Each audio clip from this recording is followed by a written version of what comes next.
Wajib iman, wajib aman, wajib imun. Berolahraga, riang gembira, mencegah kita jatuh sakit. Makan bergizi tiap hari, tidur cukup itu pasti. Dan janganlah panik, berdoa tiada henti. Wajib iman, aman, imun. Pakailah maskermu, Jagalah jarakmu, cuci tanganmu selalu. Kita raih bahagia dengan iman, aman, imun. Badan sehat, bangsa kuat. Kita raih bahagia dengan iman, aman, imun. Badan sehat, bangsa kuat.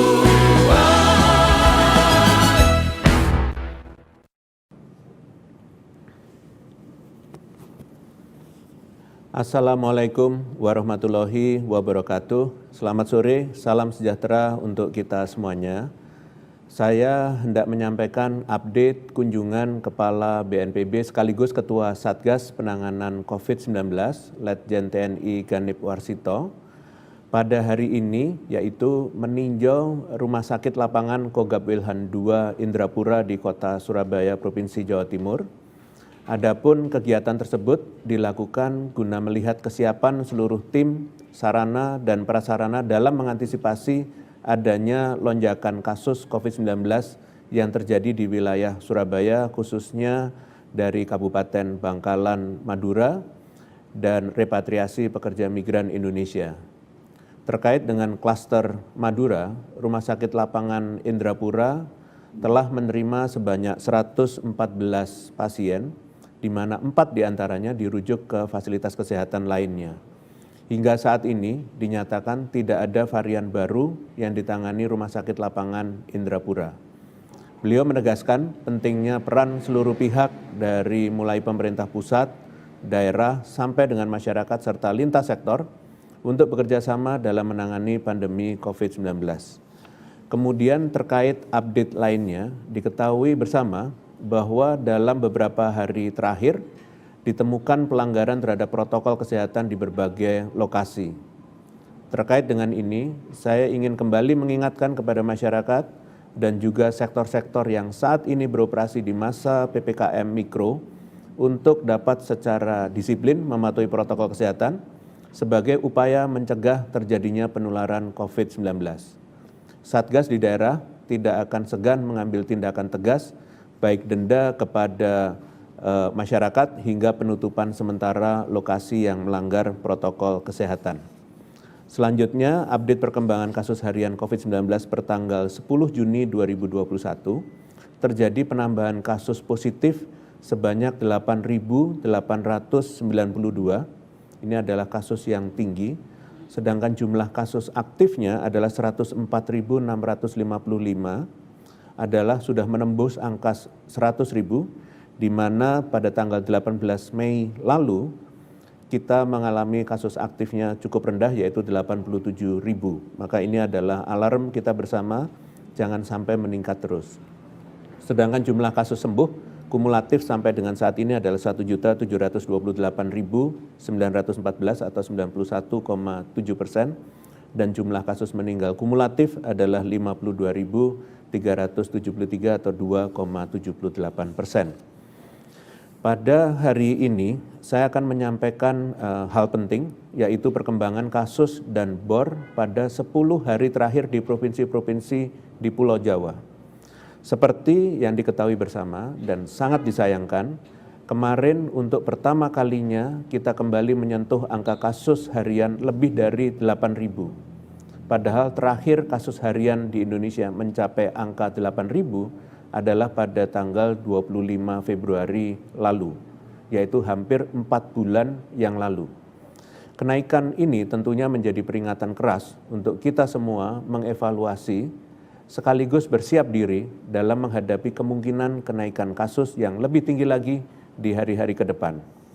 Saya akan menyampaikan perkembangan secara khusus di Pulau Jawa, karena saat ini provinsi-provinsi di Pulau Jawa menyumbangkan kenaikan kasus yang sangat signifikan dalam beberapa hari terakhir. Jawa Tengah dalam 10 hari terakhir mengalami kenaikan kasus 80%, di mana pertanggal 10 kemarin penambahan kasus hariannya mencapai lebih dari 1.500.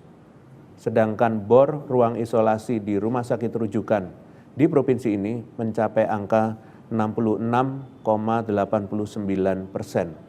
Selanjutnya DKI Jakarta menjadi provinsi dengan kenaikan kasus yang paling signifikan, di mana dalam 10 hari saja kasusnya meningkat lebih dari 300%, di mana pada tanggal 1 Juni lalu kasus hariannya hanya 519 kasus, dan di tanggal 10 kemarin kasus hariannya mencapai 2.091 kasus. Bor di DKI Jakarta mencapai 62,13%. Selanjutnya Jawa Barat mengalami kenaikan 49% dalam 10 hari terakhir dengan bor mencapai 61,75%.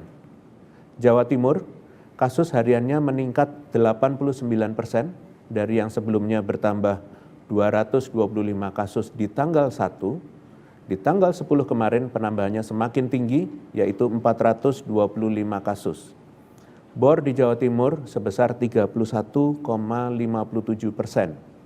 Daerah Istimewa Yogyakarta, kasus hariannya meningkat cukup tajam, yaitu 107%, dari yang sebelumnya hanya bertambah 219 kasus per hari, namun di tanggal 10 kemarin kasusnya bertambah 455 dalam satu hari. Bor di daerah Istimewa Yogyakarta mencapai 54,38%. Dan terakhir Banten, kasusnya mengalami peningkatan 57% dan bornya sebesar 53,87%. Selain kondisi di 6 provinsi ini, kenaikan juga terjadi secara signifikan di Rumah Sakit Darurat Wisma Atlet Kemayoran, Jakarta, di mana bor per hari ini mencapai 67,05%. Kemudian, selain kita melihat data dari bor, kita juga bisa melihat dari indikator lainnya, yaitu pasien masuk harian di Wisma Atlet. Hal ini dapat menggambarkan kegawatan yang terjadi karena semakin tinggi pasien harian yang masuk, maka semakin menunjukkan kegawatan situasi. Tempat isolasi terpusat ini mengalami kenaikan pasien masuk harian dari yang sebelumnya 125 pasien masuk dalam satu hari, menjadi 574 pasien masuk per hari ini pukul 6 pagi tadi. Artinya, kenaikannya mencapai 359%. Perkembangan yang tidak diharapkan ini tentunya perlu segera disikapi oleh seluruh kepala daerah terkait. Tidak hanya kasus dan bor rumah sakit rujukan di tingkat provinsi, Wisma Atlet pun menunjukkan peningkatan yang cukup signifikan. Berdasarkan laporan pertanggal 8 Juni, pasien yang masuk ke Wisma Atlet pada tanggal tersebut didominasi dari wilayah Kecamatan Cipayung, Kecamatan Ciracas, dan Kecamatan Pasar Minggu. Adanya peningkatan pasien masuk harian yang diikuti oleh meningkatnya bor di Wisma Atlet tentunya menjadi alarm keras bagi kita tidak bisa terus mengandalkan Wisma Atlet sebagai buffer dari fasilitas pelayanan pasien COVID-19. Antisipasi kenaikan kasus dan peningkatan bor di wilayah DKI Jakarta dan sekitarnya tetap harus dilakukan agar dapat meminimalisir kemungkinan penuhnya rumah sakit dan Wisma Atlet secara bersamaan, dan pasien COVID-19 tidak dapat ditangani. Seperti yang saya sampaikan pada konferensi pers sebelumnya, dalam melihat dan menangani kasus COVID-19, tidak bisa hanya melihat dari data provinsi. Mohon kepada seluruh kepala daerah untuk dapat melihat daerahnya hingga ke tingkat kabupaten atau kota, bahkan hingga tingkat kecamatan. Penanganan yang dilakukan dengan spesifik dan tepat sasaran tentunya akan berdampak lebih cepat dalam perbaikan kondisi. Sebagai contoh, Jawa Tengah yang kenaikan kasusnya didominasi oleh Kudus, Jepara, dan Sragen, serta Jawa Barat yang didominasi oleh Ciamis, Bandung, Cianjur, Kerawang, dan Cirebon. Apabila kabupaten kota yang mengalami kenaikan kasus tinggi dan bor yang tinggi ini betul-betul cepat diatasi, tentunya dapat mempercepat turunnya kasus di tingkat provinsi pula. Sangat berat bagi saya menyampaikan perkembangan ini, namun tetap saya sampaikan karena saya yakin baik pemerintah daerah maupun seluruh masyarakat tidak ingin kondisi kritis ini kembali terulang, di mana kasus semakin bertambah, sedangkan ketersediaan tempat tidur semakin menipis, dan pasien tidak tertangani dengan baik karena kapasitas rumah sakit dan tenaga kesehatan yang membludak. Kegiatan-kegiatan yang menimbulkan kerumunan, termasuk mobilitas antar wilayah yang terjadi selama periode Idul Fitri kemarin, seharusnya benar-benar dapat menjadi pelajaran berharga bahwa nyatanya kita masih berjuang menghadapi pandemi ini, dan perjuangan ini tidak akan berakhir apabila seluruh pemerintah dan masyarakat tidak bahu-membahu menyelesaikannya. Adanya kebijakan yang disusun sedemikian rupa, apabila tidak dilaksanakan dengan baik dan maksimal, tentu saja tidak akan memberikan dampak yang maksimal pula. Untuk itu, saya minta kepada seluruh kepala daerah untuk fokus melakukan penanganan yang terbaik pada pasien COVID-19 saat ini, utamakan pasien dengan gejala sedang dan berat di rumah sakit, dan untuk gejala ringan dan tanpa gejala agar dihimbau melakukan isolasi mandiri di rumah atau di tempat isolasi terpusat dengan terus dipantau perkembangannya. Saya minta kepada pemerintah daerah untuk segera konversi tempat tidur semaksimal mungkin dan buka tempat isolasi terpusat jika memungkinkan untuk menjaga beban rumah sakit dan tenaga kesehatan agar tidak kewalahan. Mohon kerjasama tiap kabupaten kota untuk saling bahu-membahu secara aktif. Hal yang dibutuhkan saat ini bukan hanya terbuka untuk menerima pasien, namun juga perbantuan operasional serta logistik pemindahan pasien dari satu fasilitas kesehatan ke fasilitas kesehatan lain. Selain itu, yang terpenting adalah semaksimal mungkin menekan penularan di tengah masyarakat agar tidak semakin menambah beban penanganan pasien COVID-19, dan ini merupakan peran penting dari masyarakat. Masyarakat dapat berkontribusi dalam penanganan pandemi ini dengan tetap menjaga jarak dan terus mengingat bahwa kita harus tetap waspada karena kita masih berada dalam situasi pandemi. Jangan kendor dalam menerapkan protokol kesehatan, tetap memakai masker kemanapun Anda pergi, dan jaga jarak sebisa mungkin dengan orang lain. Kita tidak pernah tahu di mana dan bagaimana kita bisa tertular virus COVID-19. Untuk itu, waspada adalah kunci untuk menghindarinya. Selanjutnya saya akan menyampaikan terkait dengan pengalaman kita menghadapi kenaikan kasus sebagai imbas dari periode libur panjang dan intervensi kebijakan yang diterapkan pada periode tersebut di provinsi-provinsi Pulau Jawa. Di tahun 2020, kita telah melewati serangkaian periode libur panjang, namun periode libur yang paling signifikan dampaknya adalah libur Idul Fitri serta libur Maulid Nabi, Natal, dan Tahun Baru. Pada periode libur Idul Fitri 2020, peningkatan kasus di Pulau Jawa sudah mulai terlihat pada minggu kedua setelahnya, dan peningkatan tersebut bertahan selama 7 minggu hingga akhirnya kasus perlahan kembali menurun. Total kenaikan kasus di periode ini mencapai 213%. Di periode ini, kebijakan yang diimplementasikan adalah PSBB di DKI Jakarta dan pembatasan serupa di Jawa Barat, sebagian Jawa Tengah dan Jawa Timur, di mana pembatasan kegiatan dan mobilitas penduduk dilakukan dengan ketat. Peningkatan terus terjadi seiring dengan berubahnya kebijakan yang diterapkan dari PSBB menjadi PSBB transisi. Selanjutnya, pada periode Maulid Nabi, Natal, dan Tahun Baru 2021, kenaikan yang signifikan di Pulau Jawa sudah dapat terlihat sejak minggu kedua. Dan karena periode libur ini cukup panjang, dampaknya juga bertahan cukup lama, yaitu 13 minggu kenaikan. Total kenaikan yang terjadi hingga 389%. Di periode ini, kebijakan yang diterapkan adalah PSBB transisi, setelah sebelumnya sempat kembali ke PSBB selama 4 minggu. Dampak dari kenaikan kasus yang sangat signifikan ini, kembali diterapkan pembatasan yang lebih ketat dan luas, yaitu PPKM se-Jawa dan Bali. PPKM Jawa dan Bali yang kemudian diteruskan dengan PPKM Mikro secara bertahap di seluruh provinsi, terbukti efektif dalam menurunkan kasus COVID-19 di tingkat nasional. Penurunan kasus di Pulau Jawa terjadi sangat drastis bahkan turun hingga 70% dari puncak kasus. Pemerintah terus berupaya mempertahankan penurunan kasus dengan memaksimalkan intervensi kebijakan menjelang periode Idul Fitri. Karena belajar dari tahun lalu, kenaikan kasus berpotensi besar untuk terjadi pada periode ini. Namun, nyatanya masih terjadi kenaikan kasus di Pulau Jawa pasca periode ini. Kenaikan kasus bahkan terlihat sejak minggu pertama. Dan per minggu ini, yaitu minggu ketiga pasca periode Idul Fitri, terjadi kenaikan kasus di Pulau Jawa sebesar 56%. Belajar dari pengalaman menghadapi kenaikan kasus pada periode-periode sebelumnya, tentunya semakin cepat perencanaan, persiapan, dan penerapan suatu kebijakan yang efektif dan tepat sasaran, maka kasus dapat semakin ditekan dan keadaan dapat segera membaik. Kenaikan yang terjadi pasca Idul Fitri di beberapa daerah ini tentunya harus segera disikapi dengan upaya-upaya yang tidak hanya perbaikan, tetapi juga langkah antisipasi dari sisi kebijakan.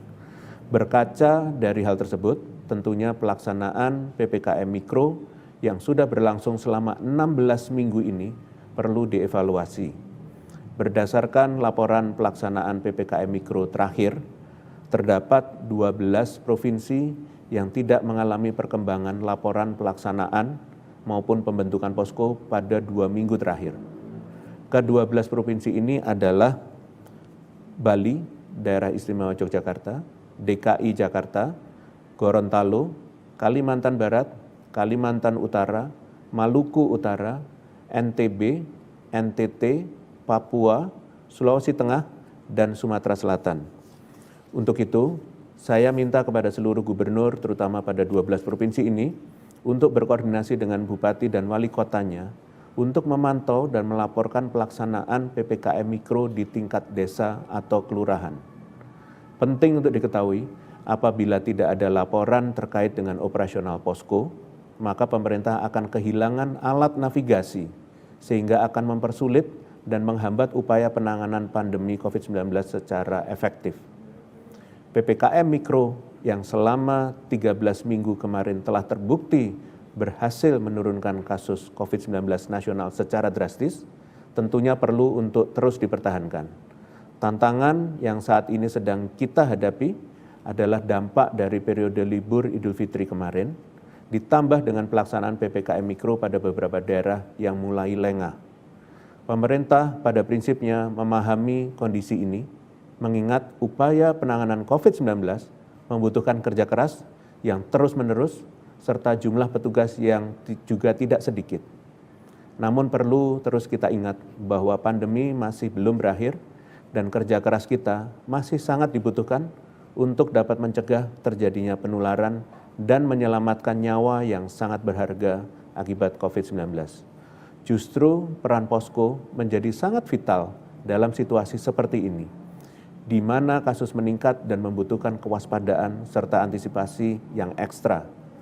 Saya juga menyoroti masih tingginya mobilitas masyarakat khususnya di wilayah Jabodetabek. Penting untuk diingat bahwa saat ini PPKM Mikro masih berlaku dan tujuan diberlakukannya PPKM Mikro adalah untuk menekan mobilitas masyarakat sehingga angka penularan dapat terus ditekan. Saya meminta kepada seluruh masyarakat dan sektor-sektor yang beroperasi selama masa PPKM Mikro untuk dapat mematuhi ketentuan yang diatur di dalam Instruksi Mendagri nomor 12 tahun 2021. Apabila kita tidak mematuhi ketentuan ini, maka angka penularan akan terus tinggi dan tentunya akan semakin memberikan tekanan terhadap sistem, fasilitas, dan tenaga kesehatan yang nantinya juga akan semakin mempersulit upaya penanganan pandemi dan pemulihan ekonomi nasional. Tentunya dengan 13 minggu pelaksanaan PPKM Mikro lalu yang berhasil menurunkan kasus, bukan tidak mungkin apabila kita bersungguh-sungguh dalam menjalankan fungsi posko dan menaati peraturan yang berlaku terkait pembatasan kegiatan dan mobilitas, PPKM Mikro dapat kembali melanjutkan kesuksesannya dalam menurunkan kasus di tingkat nasional. Selanjutnya saya akan menyampaikan update terkait zonasi risiko tingkat kabupaten kota per tanggal 6 Juni 2021. Bisa sama-sama kita lihat pada ilustrasi bahwa terjadi kenaikan jumlah daerah pada zona merah dari 13 kabupaten kota di minggu lalu menjadi 17 kabupaten kota. Sedangkan pada zona oranye dari 322 kabupaten kota di minggu lalu menjadi 331 kabupaten kota di minggu ini. Untuk itu, saya ingatkan bagi daerah yang pada minggu ini mengalami perkembangan yang kurang baik dalam pengendalian COVID-19 yang dibuktikan dari status zonasi yang memburuk untuk segera melakukan evaluasi baik kasus positif, kesembuhan, kematian, testing, maupun pelayanan pasien COVID-19 di daerahnya masing-masing. Saya akan bacakan 12 kabupaten kota yang mengalami perpindahan dari zona oranye ke merah pada minggu ini. Pertama adalah kota Banda Aceh di Aceh, kemudian kota Medan di Sumatera Utara, kemudian 50 kota dan Dharmasraya di Sumatera Barat, Siak dan Kuantan Senggigi di Riau, Tebo di Jambi, Karimun di Kepulauan Riau, Ciamis dan Bandung Barat di Jawa Barat, Tegal di Jawa Tengah, dan kota Bima di NTT. Selain itu, hal yang perlu diwaspadai adalah daerah-daerah yang saat ini berada di zona oranye, namun skornya mendekati zona merah. Daerah-daerah ini apabila tidak segera diperbaiki penanganannya, kemungkinan besar di minggu berikutnya akan berpindah ke zona merah. Tentunya hal ini perlu kita antisipasi sejak dini. Adapun 10 kabupaten kota dengan skor mendekati zona merah antara lain Pati, Brebes, Semarang di Jawa Tengah, Kepulauan Meranti dan Kota Pekanbaru di Riau, Muara Enim di Sumatera Selatan, Tanah Datar di Sumatera Barat, Dairi di Sumatera Utara, Bintan di Kepulauan Riau, dan Sumba Tengah di NTT. Sudah saya sampaikan pada konferensi pers yang lalu bahwa beberapa daerah ini mengalami kenaikan kasus dan keterisian tempat tidur pada 3 minggu pasca Idul Fitri. Hal ini menyebabkan daerah-daerah ini memburuk zona risikonya. Untuk itu, saya mengajak bagi pemerintah kabupaten kota untuk dapat secara aktif mencari tahu status zonasi mingguannya. Sudah seharusnya pemerintah di tingkat kabupaten kota meningkat kewaspadaannya bahwa perlu adanya evaluasi pengendalian COVID-19 lebih lanjut, koordinasikan dengan ahli kesehatan masyarakat dan tenaga kesehatan setempat untuk merumuskan solusi pengendalian efektif sesuai dengan kapasitas dan kemampuan masing-masing daerah. Selain itu, saya juga meminta pemerintah provinsi untuk mulai memikirkan strategi untuk memperbaiki perkembangan kasus di wilayah tanggung jawabnya masing-masing, maupun mempersiapkan rencana antisipatif khususnya bagi daerah yang berbatasan langsung atau buffer zone dari kabupaten kota yang sedang mengalami kenaikan kasus maupun perubahan zona risiko ke arah yang lebih buruk. Tidak hanya itu, perlu juga menyusun rencana terkait kerjasama antar kabupaten kota dalam pemberian pelayanan kesehatan yang berkualitas bagi setiap kasus positif tanpa memandang asal daerahnya. Karena pada prinsipnya, setiap rakyat Indonesia berhak atas hak mendapatkan pelayanan kesehatan. Diharapkan ke depannya dengan semakin sadarnya pentingnya upaya antisipatif dan pencegahan lonjakan kasus, bersama-sama kita dapat berkontribusi bagi kondisi COVID-19 nasional yang semakin terkendali. Sebagai penutup, saya akan menyampaikan beberapa isu penanganan COVID-19 yang berkembang dalam beberapa hari terakhir. Pada Kamis malam 10 Juni 2021, pemerintah Indonesia kembali menerima sebanyak 1,5 juta dosis vaksin AstraZeneca melalui jalur multilateral COVAX Facility. Sebelumnya, pada tanggal 5 Juni 2021, Indonesia telah menerima vaksin AstraZeneca sebanyak 313.100 dosis. Secara keseluruhan, jumlah total vaksin yang sudah diterima Indonesia saat ini mencapai 93,7 juta dosis yang terdiri dari Sinovac, AstraZeneca, dan Sinopharm. 3 jenis vaksin ini juga telah memperoleh Emergency Use Listing atau EUL dari WHO sehingga telah memenuhi standar kualitas, keamanan, dan efektivitas. Pemerintah DKI Jakarta secara resmi telah membuka program vaksinasi untuk masyarakat berusia 18 tahun ke atas. Pembukaan program vaksinasi ini dilakukan karena tingkat penularan COVID-19 di DKI Jakarta yang masih tinggi dan vaksinasi COVID-19 sudah memasuki tahap ketiga dengan sasaran masyarakat rentan melalui pelaksanaan terbatas serta mempertimbangkan DKI Jakarta sebagai ibu kota negara yang menjadi pusat pemerintahan dan ekonomi nasional. Pelaksanaan vaksinasi diputuskan boleh diberikan kepada seluruh penduduk usia 18 tahun ke atas dengan tetap memprioritaskan tenaga kesehatan, kelompok lanjut usia, dan petugas pelayan publik. Sekian sesi paparan pada hari ini, saya lanjutkan dengan tanya jawab dengan media. Terima kasih. Terima kasih Prof. Pertanyaan pertama dari Taufik Jabapos. 4 kabupaten di Jawa Timur, yakni Malang, Blitar, Bangkalan, dan Kota Surabaya mengalami kenaikan kasus tertinggi. Apakah keempat kabupaten ini termasuk dalam kuadran merah alarm kegawatan COVID-19 seperti yang Prof sampaikan beberapa hari lalu? Terima kasih. Terima kasih pada Jawa Pos. Data yang saya paparkan pada konferensi pers yang lalu merupakan data per tanggal 6 Juni dan level alarm daerah-daerah tersebut dapat bergerak secara dinamis sesuai dengan acuan data terupdate.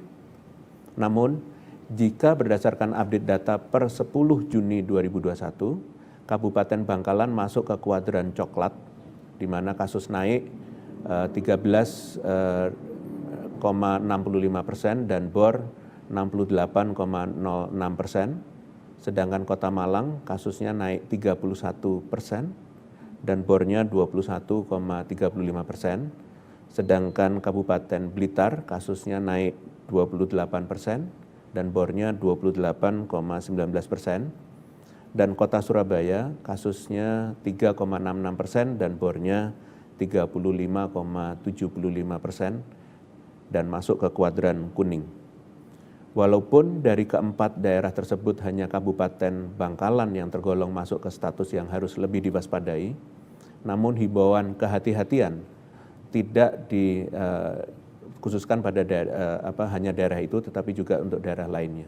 Ingat bahwa kondisi pandemi COVID-19 sangat dinamis. Jika kita lengah sebentar saja, maka kondisi yang baik dapat berubah dalam waktu yang singkat. Terima kasih. Pertanyaan selanjutnya dari haira.cnnindonesia.com dan Ferdian Media Indonesia. Terkait ivermectin yang sudah didistribusikan di daerah seperti Kudus, apakah Satgas akan menarik penggunaannya kembali? Mengingat BPOM mewanti-wanti bahwa pembelian obat tersebut harus dengan resep dokter dan penggunaannya di bawah pengawasan dokter. Terima kasih. Baik, terima kasih cnnindonesia.com dan Media Indonesia. Pada prinsipnya sampai saat ini penelitian terkait penemuan obat-obatan dan upaya terapeutik untuk penyakit COVID-19 masih terus dilakukan dan terus berkembang hasilnya. Sebagai tindak lanjut untuk memastikan khasiat dan keamanan penggunaan ivermectin dalam pengobatan COVID-19, maka Badan Penelitian dan Pengembangan Kesehatan Kementerian Kesehatan RI akan segera melakukan studi lanjutan dengan melibatkan beberapa rumah sakit. Sebagaimana yang disampaikan oleh Badan POM bahwa kehati-hatian sangat diutamakan dalam menggunakan obat ini dan harus di bawah rekomendasi berdasarkan observasi indikasi tertentu oleh dokter. Mohon bagi daerah yang telah menerima bantuan pengobatan ivermectin memastikan penggunaannya sesuai dengan rekomendasi Badan POM. Demikian tanya jawab dengan media. Sepertinya ada satu pertanyaan langsung, silahkan kalau ada pertanyaan lagi. Dari CNN Indonesia Televisi, Pak. Selain dampak dari kenaikan kasus yang terjadi akibat libur Idul Fitri kemarin, apakah ada pengaruh juga dari varian Delta yang kita ketahui berasal atau kasus pertamanya ditemukan di India dan kita ketahui bersama sudah menyebar ke negara lainnya. Bahkan dari WHO pun telah memasukkan dalam list variant of concern atau perlu diwaspadai. Nah, untuk Indonesia ini sendiri, apakah kenaikan kasus yang saat ini terjadi ada kaitannya dengan varian tersebut, dan sampai saat ini berapa jumlah kasus yang telah ditemukan di Indonesia, di wilayah mana saja, dan mungkin apakah ada gejala yang berbeda dibandingkan dengan varian COVID-19 yang lain? Terima kasih, Pak. Baik, terima kasih pada CNN Indonesia. Jadi kenaikan kasus ini terutama dipicu oleh kegiatan dari Ramadan dan Idul Fitri. Seperti sejarahnya tahun lalu juga melakukan seperti itu.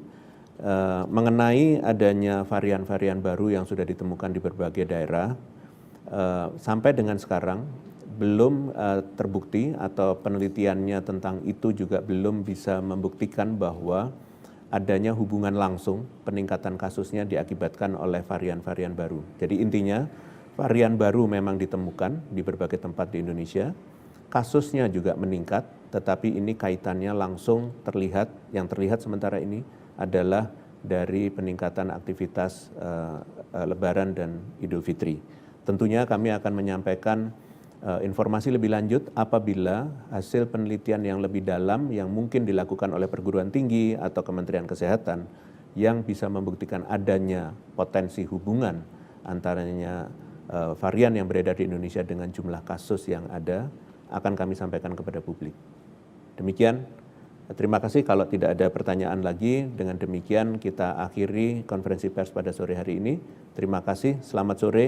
Wassalamualaikum warahmatullahi wabarakatuh.